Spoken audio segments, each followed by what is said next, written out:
I've community. always used my religion, being a Muslim, as my most powerful tool. As soon as immigration comes up, automatically everybody just jumps towards Muslims.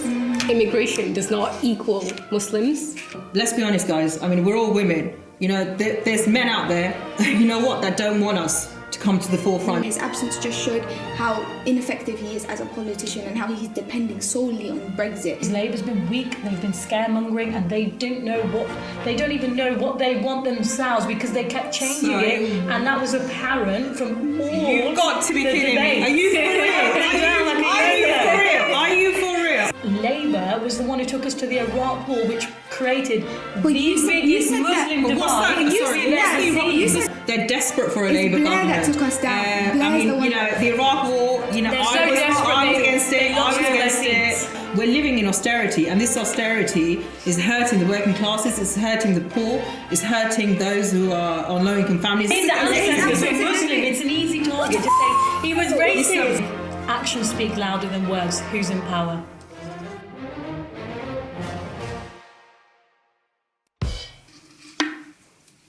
All Muslims should vote Remain.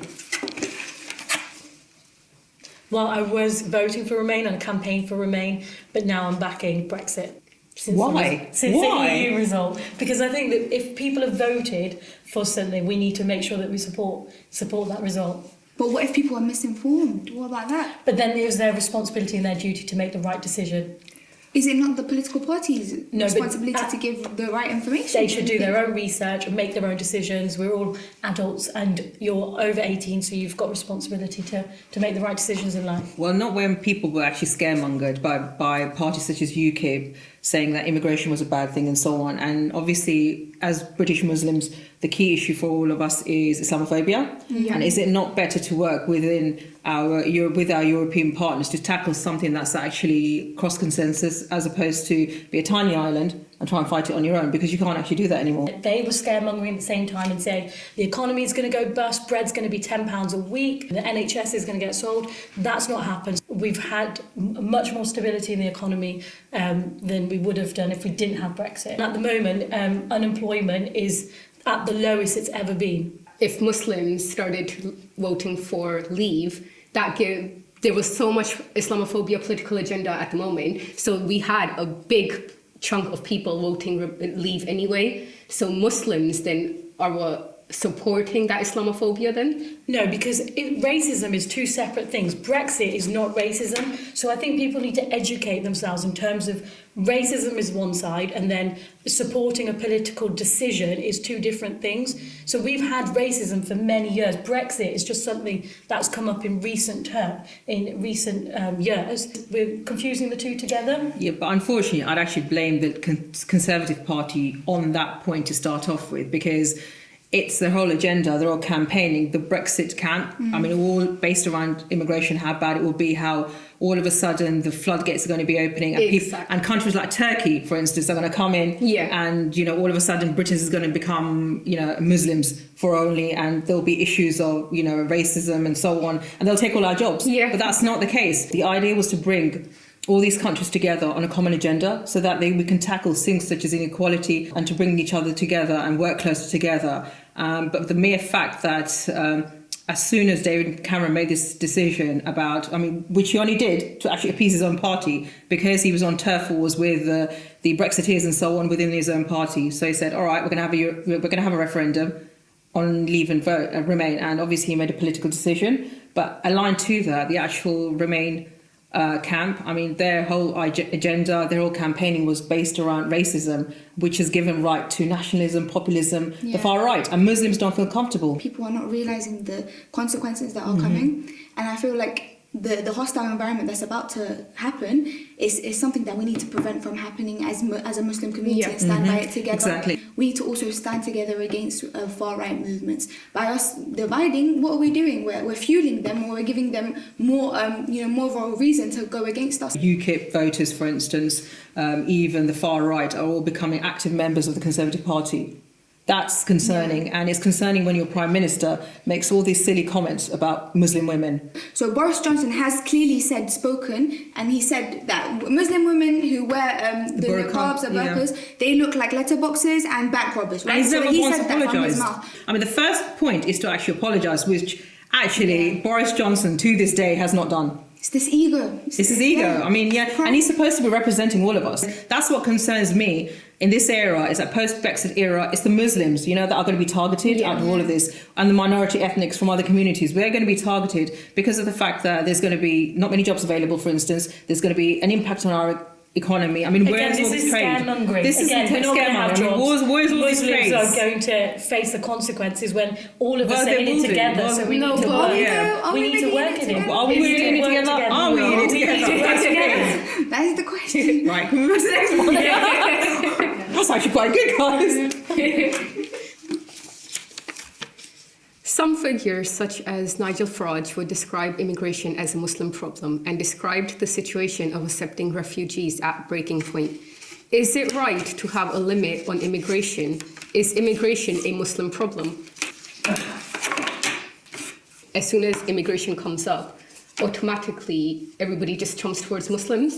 Immigration does not equal Muslims. It makes me really angry when politicians come forward with divisive opinions, because then that's what segregates the country instead of bringing them all together. Anything and everything that comes out of Nigel Farage's mouth is rubbish. It's as simple as that. It's not a Muslim issue. Fact of the matter is our National Health Service is being run by immigrants. That's how important it is. Control immigration, that's good. I mean, that's something that everybody would support. But having saying that it's actually a Muslim-only problem, that's rubbish. Since when was helping refugees a problem? So Yeah. if a country is in need of help, especially if they're in a state of war, Exactly. the least we can do is reach out. It's the responsibility of our politicians, Yeah. as first citizens, to actually not create a toxic environment where it creates problems and diversiveness for communities against each other. So it's important that they should be, portraying a positive image and coming on a united platform rather than, targeting minorities and refugees and immigrants, because that's not the way to go about doing it. Crikey. So politicians have the power to isolate specific communities. Mine's a thought point, because this is something I agree with, but this is something that politicians need to actually think about. Is that they all have a duty.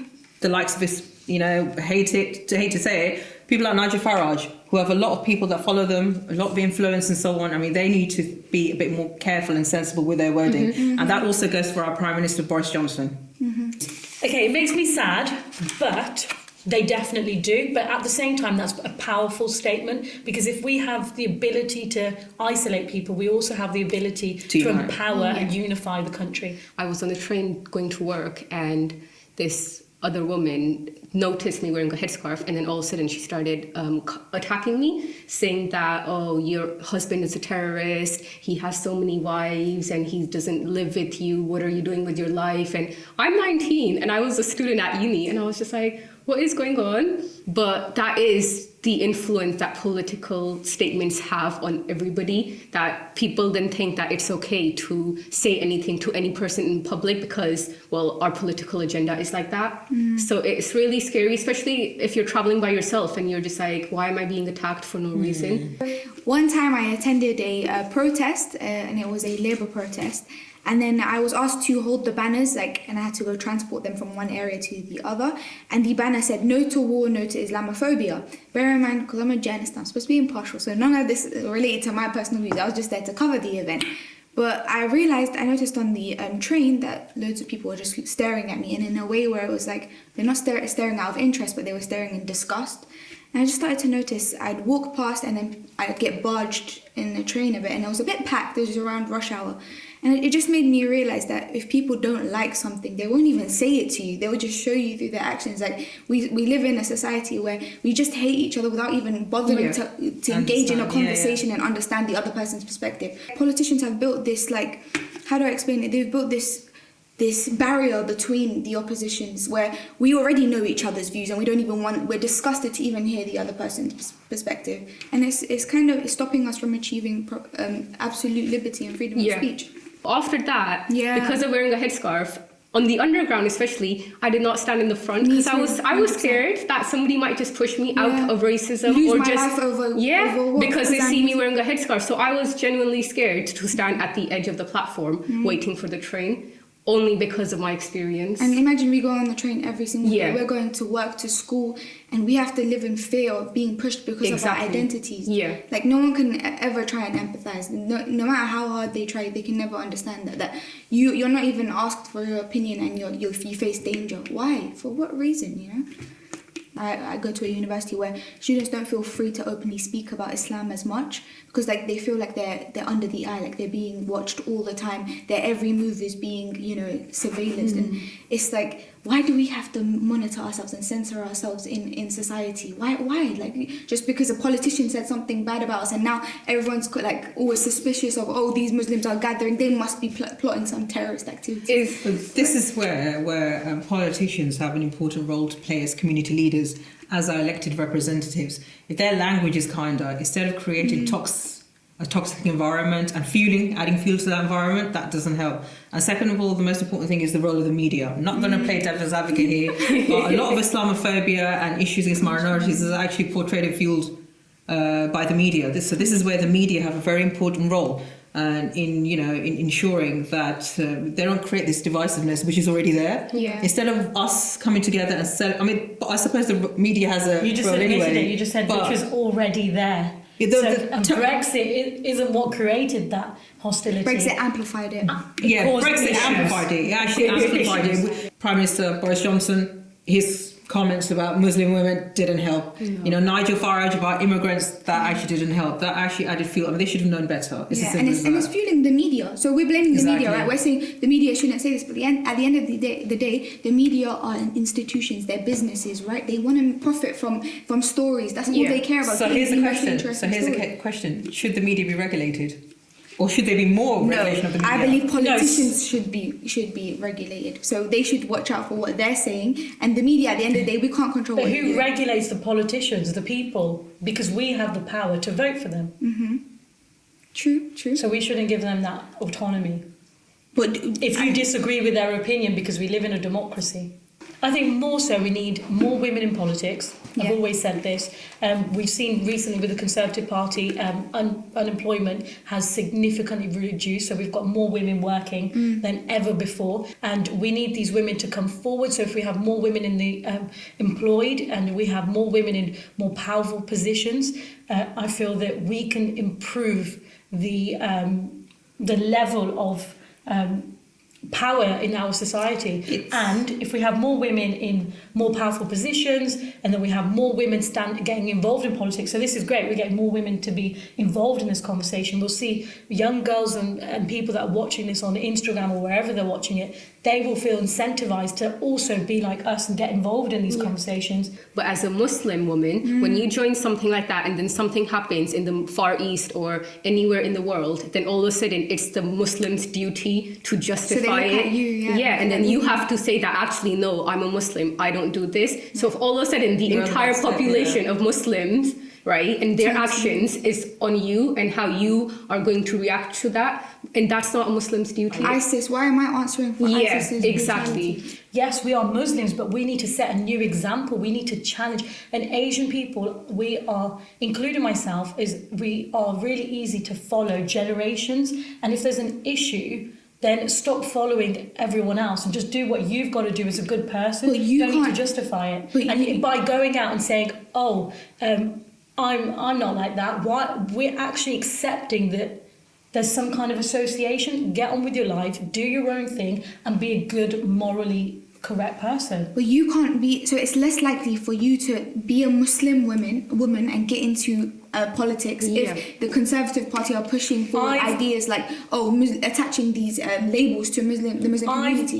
Especially as a Muslim. always used my religion, being a Muslim, as my most powerful tool, because I've been in rooms where I'm the only Muslim person, I'm the only female, Don't you think they use that as a and there's tool? hundreds of people in that room, and I'm going to talk about my values so that people that are watching it are influenced, because they say, okay, if Rabia can do it, then I can do it. Let's be honest, guys. I mean, we're all women. There's men out there, that don't want us. to come to the forefront. As an Asian woman growing up in communities where, you know, the politicians is led by Asian men, it's very difficult for you to break those barriers. It's those socio-economic barriers that you need to break. Brexit was all about immigration, but Britain can't complain about being saturated with immigrants when their national dish is chicken tikka masala.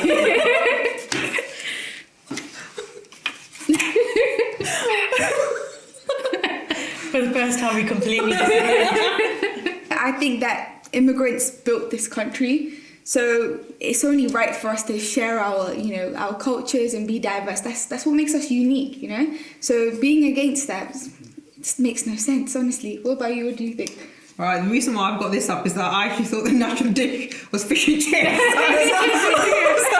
That's a complete, I actually don't agree. But exactly, immigration is a good thing. Country was built on immigrants. Most of our public services, especially the NHS, is actually run by immigrants. So it's a good thing. So I just don't agree. But it's that fish and chips that I'm more concerned about.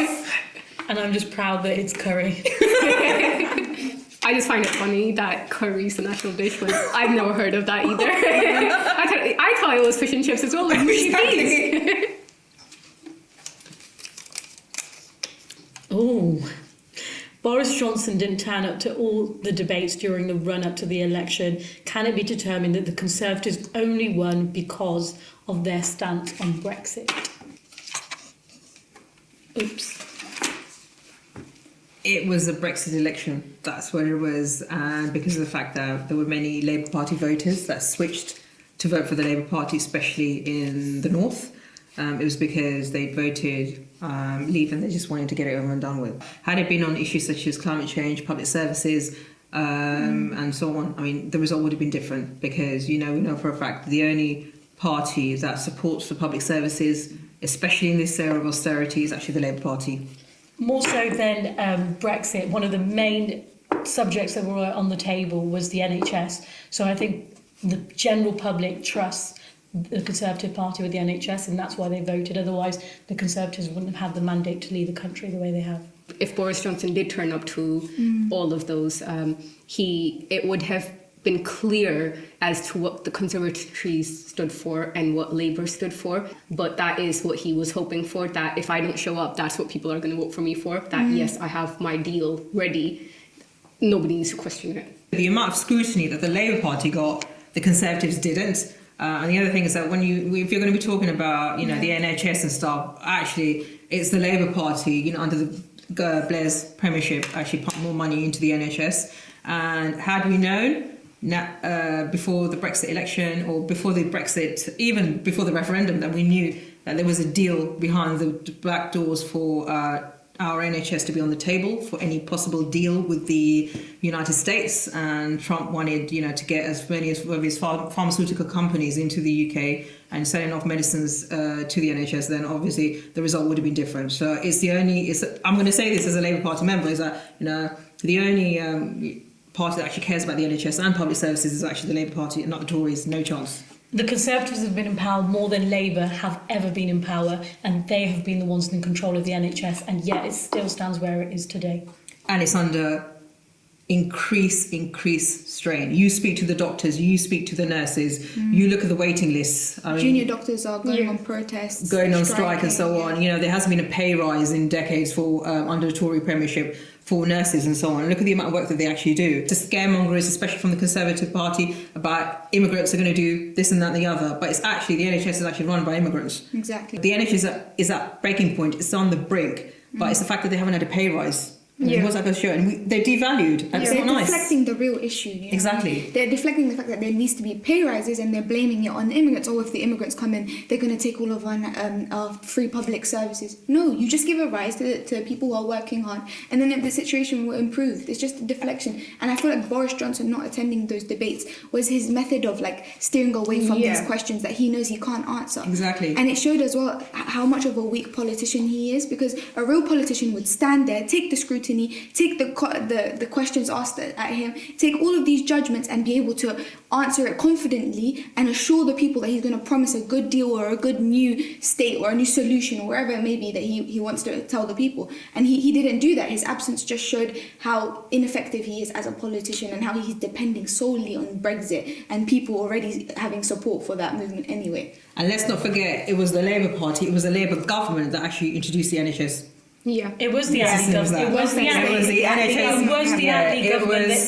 the Attlee government that introduced it, but that is completely different in the sense that the Conservatives have been in power. So if they wanted to sell it off, they could have done that a long time ago. And Tony Blair did sell out parts of the NHS when he was in power. And Labour, if anything, was in the strongest position it could have ever been in this election because there'd already been 10 years of Conservative Party politics. So usually when they've been in politics for that long, policies and party politics, like the Conservative Party, historically, statistically, the amount of support within the public usually dissolves if they've been in power for that long. If anything, it's become more powerful than it's ever been before. Why? Because Labour's been weak, they've been scaremongering, and they don't even know what they want themselves because they kept changing it, and that was apparent from all. You've got to be the kidding me. debates. Are you for real? Are you for real? I'm sorry, but there wasn't a Brexit referendum before. It's only, had people known, it's actually the Tory government. Labour would have got it with that. It's actually the Tory government. It's actually, Donald Trump and his team going to the United States and doing deals with Donald Trump. Yeah. They've got the NHS on the table. That's what everyone has said, and I'm sorry, but it's the rest of it is just your argument. It just and you talk about unifying figures and Labour as a support. The Conservatives have created divide, but how about Labour was the one who took us to the Iraq War, which created the biggest Muslim divide. You said that you said that the Labour Party have gotten weaker, right? Right? Did you not mention that they've gotten weaker? Because statistically, it's been proven they've lost more seats than they ever have done before. Jeremy Corbyn has more support. He's to blame. Well, Jeremy Corbyn and the Labour Party since the 1990s, since David Cameron came into power, we've had over 500,000 people joining us. They're desperate for a Labour government. That took us down. The Iraq War. I was against it. I was against it. We haven't lost all our seats. Yeah, We've still got some many. So But this goes back to the point that this was a Brexit election. That's what it was. 100%. Had it been on public services and so on, our manifesto, which are trials and chesters, our manifesto pledges were better. Yeah, a Labour government would have pumped more money into the NHS. It would have pumped more money into our public health services. We're living in austerity, and this austerity is hurting the working classes. It's hurting the poor. It's hurting those who are on low-income families. Universal credit. That is actually down to a Tory government, and look how many people are struggling from it. Mm-hmm. So you can't turn around and say, I'd like to close this off with actions speak louder than words. Who's in power? Actions speak louder than words. Who's in power? But Who is in power? People have... But it's because... actions speak louder than words. This is going to Look at Boris's actions, right? What actions has he shown? This was a Brexit election. Is it absence in the debates? It's an easy target to say he was racist. This was a Brexit election. Otherwise, he would have shown up with Brexit. Okay, prior to Brexit, who was in power? It was a Brexit election. No. David Cameron. They've all just been stuck in the Brexit. Prior to David Cameron, okay, so before that election was just generally, like we've seen historically, it was based on domestic policies. Can I say, one thing for certain is that the Tory party... It was a domestic manifesto. The Tory party, ever since the Tory party started, they've been held to ransom by their own... party members, by their own politicians. Your leaders have been held to ransom. But they've been held to ransom by Europe, by European skeptics, people who didn't want to be part of Europe, who wanted to be, since the 80s and 90s. It started off with Thatcher, being held to ransom by politicians with their own agenda. So I mean, Then they that's where it are. goes. So it was a Brexit election. Unfortunately, the Labour Party didn't do so well. But had it been on, manifesto pledges about the Yes. economy, about public services, Labour would have won it. It's as simple as that. Tony Blair was the perfect candidate to pursue his own personal agenda. Where was the evidence of him going to taking a whole country to war? Your party specialises with individual agendas. But what about what? But he was Theresa influenced May- We, as the He was influenced we by as the Conservatives, the What about only Syria? What about we Afghanistan? as- Yeah. Again, what about Syria? We What about as, Afghanistan? we as Conservatives had the agenda to pursue about- a democratic result. Of So was it Brexit. democratic? That's what we've done. So- Where was the democracy with the Iraq So war? was it? What about? Let's Who talk about. who hang on, voted for the Iraq hang war? on, but what about? Hang on a minute. It was 1 minute. Can I ask this, with regards to that? I mean, he said he made a mistake, but the thing is that I didn't actually disagree with it. I was with one of those million people. Who's against the Iraq Who actually was against the Iraq war, but it was under a conservative government.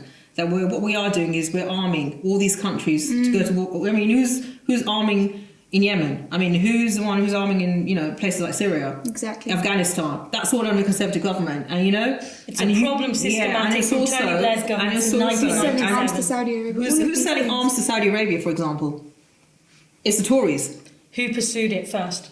He's ignoring the But then, Palestinian but then they No, could have the point changed is- it though. Where's the change we're waiting There for? isn't.